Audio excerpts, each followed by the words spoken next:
jour de la visite à la NASA.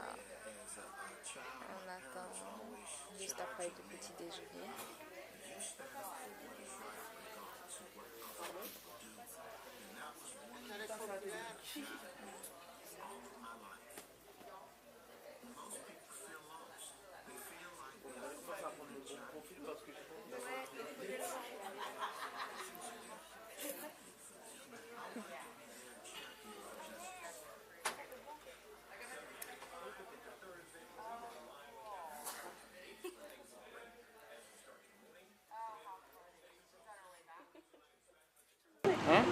Voilà, nous sommes enfin arrivés au Kennedy Space Center, le but de notre visite aux États-Unis. Il est immense.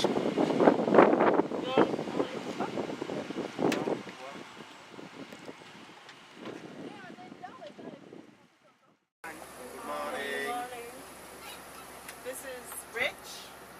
Bonjour. Bonjour. Hey, that's cool. I'm Gloria. And Patricia. All right, Rich, you want to get started?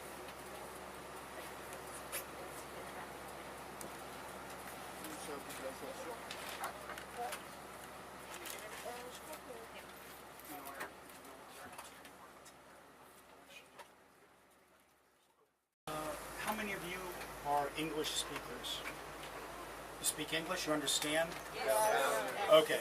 Good. If I speak too fast, please let me know. He does speak fast, you guys, so tell him to slow down because he will speak fast.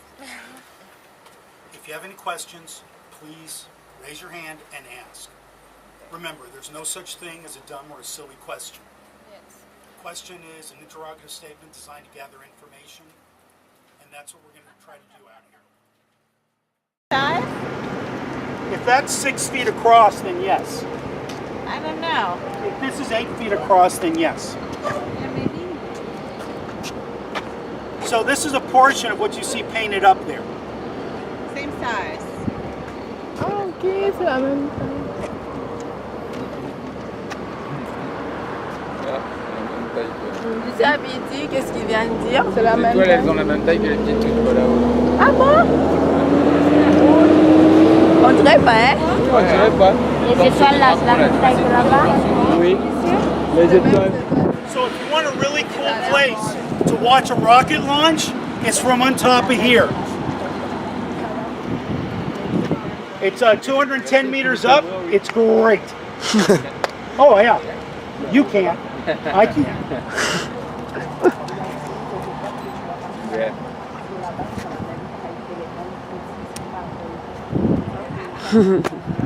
Okay, so this is one of our escape vehicles for the astronauts. Now here's the thing about a rocket launch, and you'll see this. Hey Gloria, are they going to go to Atlantis? Yeah. Okay, all right. You'll see this inside. This is the escape car. Now, if there's an emergency on the pad, okay, and we have to get the astronauts out, there's two ways of getting them out. Now, one is getting the elevator, and the other is this thing called the slide for life. There's a wire that extends from the top of the launch pad all the way down. They get into a basket, cut a wire, and they start sliding at 80 miles an hour to the ground. If the rocket is not blown up by then, they get into this vehicle right here and drive off to safety. Over there, the tan buildings, they look like bread boxes. Okay, those are orbiter processing facilities. They're basically really big garages for the shuttles. We have 3 of those. One of those we've leased out to Boeing, and they're doing work there on the Orion capsule, their CST-100 version of it. Over there, we would have the shuttles, and as soon as they landed, now the shuttles are still running when they land.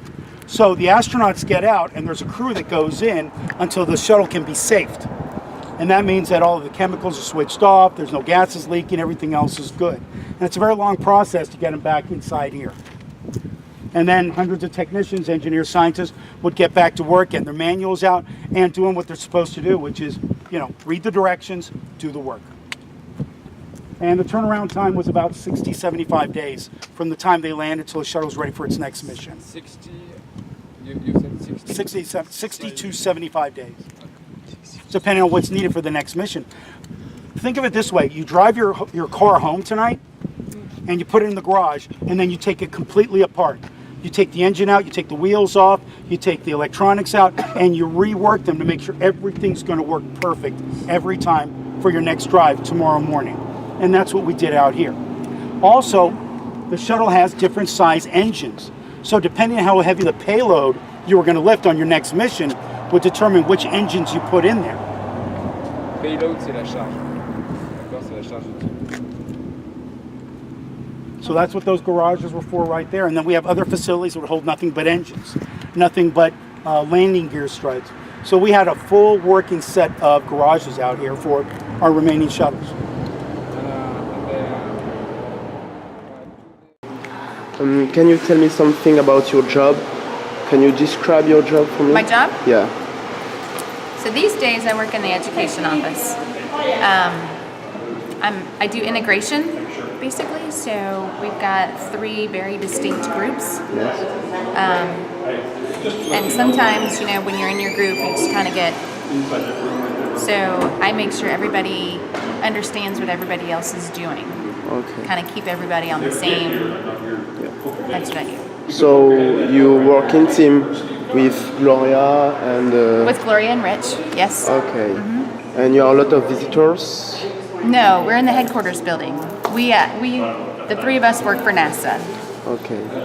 And do you have seen a launch?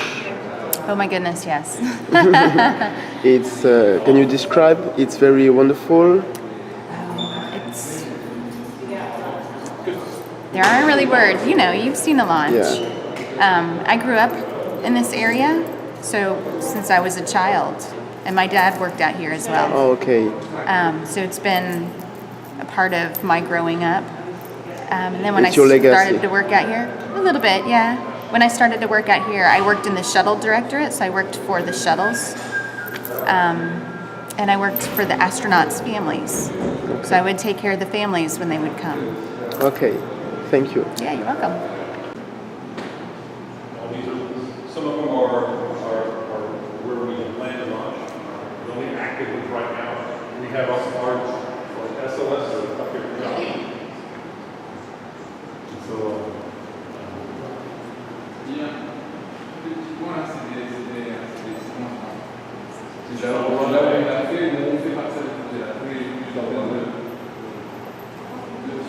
if they have a problem, they may assign engineers in here to work and look at it. So if they have a sensor that's bad or not functioning right, these people would evaluate it and then send information to the other room so they could help that team. So this room's made a little differently than that one because the requirements are different. Vous avez compris ici? Oui, il y a des gens. Quelqu'un peut m'expliquer, je ne vais pas me traduire, mais juste m'expliquer ce qu'il a dit. Je vais pas suivre. Donc il y a un mot-clé, c'est support. Ouais. C'est le Voilà, soutien. il y a 60 personnes qui font du soutien. D'accord. Ici, c'est au cas où il y a un problème là-bas, s'ils traitent juste un problème. Une équipe de secours, quoi. Une équipe de secours. Ouais, une équipe de secours. Heureusement que vous étiez là. Additionally, what this room does is the software that we write that commands the command and control system, they write it in the room next to us in Firing Room 3. This is Firing Room 2. They write the software in that room, and then they test the software in this room. So they write it, and they test it. They write it in Firing Room 3.